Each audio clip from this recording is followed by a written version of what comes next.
பிள்ளையே, இந்த வரம் தரும் வாராகி தாய் உன்னை பார்ப்பதற்காக வந்திருக்கிறேன். நான் உன் கண்ணில் பட்டால் கட்டாயமாக இந்த பதிவினை முழுவதுமாக கேள். ஏனென்றால் முக்கியமான விஷயத்தை சொல்ல வந்திருக்கிறேன்.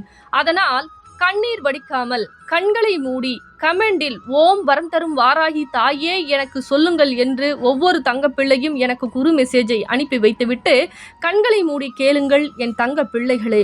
ஒவ்வொரு நாட்களும் உன்னுடைய மனவேதனை அதிகமாகவே இருக்கிறது.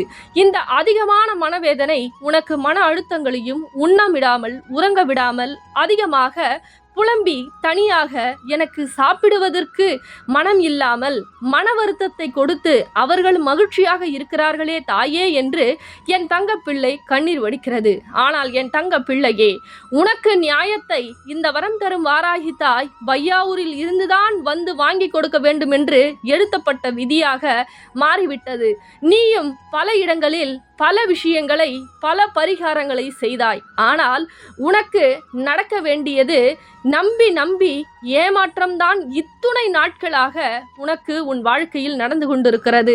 நல்லது செய்கிறேன் என்ற பெயரில் உனக்கு நயவஞ்சகம் செய்து உன்னுடைய கஷ்டங்களையும் உனக்கு செய்யக்கூடிய அனைத்து விஷயங்களும் மற்றவர்கள் கையில் கிடைக்கும்படி நயவஞ்சம் செய்து மாற்றி வைத்து விட்டார்கள்.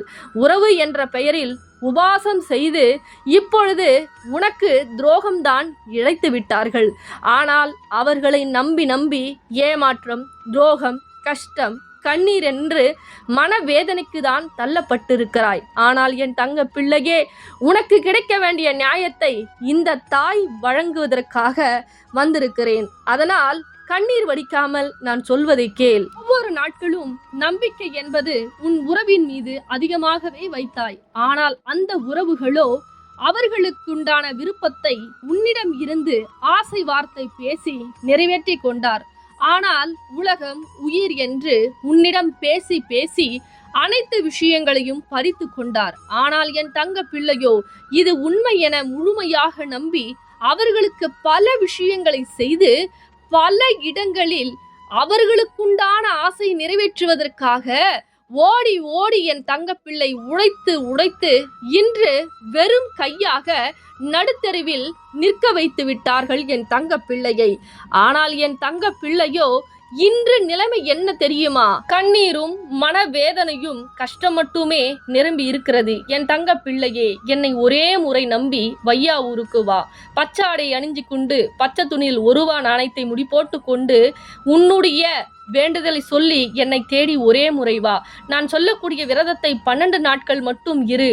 பல விஷயத்தை உனக்காக நான் செய்ய காத்திருக்கிறேன். என் தங்க பிள்ளையே, என்னை தேடி ஒரே முறை வருவாயா என் தங்க பிள்ளையே? வினோதினி. எங்கிருந்து வரீங்க? திருவள்ளூர் மாவட்டத்துல இருந்து வரேன். அம்பாள் கிட்ட என்ன வேண்டுதல் வச்சீங்க? என் கணவன் 11 மாசமா வீட்டுக்கே வரல. முடிஞ்ச வரைக்கும் எவ்வளவு பேரை வச்சு பேசி பார்த்தோம், வரல. சரி, அம்மா கிட்ட வேண்டுதல் வச்சுட்டு போனோம். எத்தனை நாள் விரதம் இருந்து இந்த அதிசயத்தை நடத்தி கொடுத்தாங்க? ஃபர்ஸ்ட் நாள் சாமி கும்பிட்டு 2வது நாளே என் கணவர் வீட்டுக்கு வந்துட்டாரு.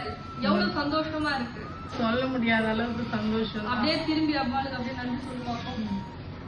என் பேரு மனோகரன். அம்பாள் கிட்ட என்ன வேண்டுதல் வச்சீங்க?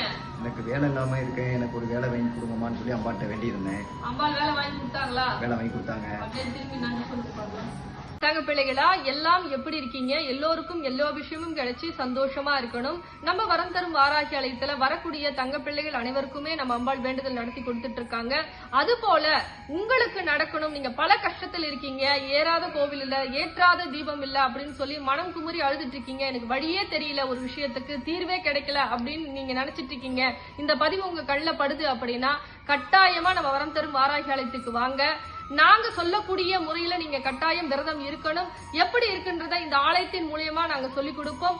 இந்த கோவில்ல அபிஷேகத்துக்கு கட்டணம். நாங்க கொடுக்கக்கூடிய பொருளை சொல்லக்கூடிய நேரத்துல நீங்க வழிபாடு செஞ்சீங்க அப்படின்னா நியாயமான கோரிக்கை 12 நாட்கள்ல நாங்க வேண்டுதல் நடத்தி கொடுப்போம். இது சத்திய வாக்கு. வரக்கூடிய தங்க பிள்ளைகள் ஏதாவது ஒரு டவுட் இருக்கு, லொகேஷன் தெரியலனா மட்டும் இந்த நம்பரை பயன்படுத்தி லொகேஷன் தெரிஞ்சுக்கிங்க. ஆனா மற்ற எந்த விஷயமும் இந்த தொலைபேசியின் மூலியமா சொல்லப்படாது. நேரடியா கோவிலுக்கு வரணும். சரிங்களா தங்க பிள்ளைகளா? இந்த பதிவு உங்களுக்கு பிடிச்சிருந்ததுன்னா மற்ற தங்க பிள்ளைகளுக்கும் ஷேர் பண்ணுங்க. ரொம்ப சந்தோஷம்.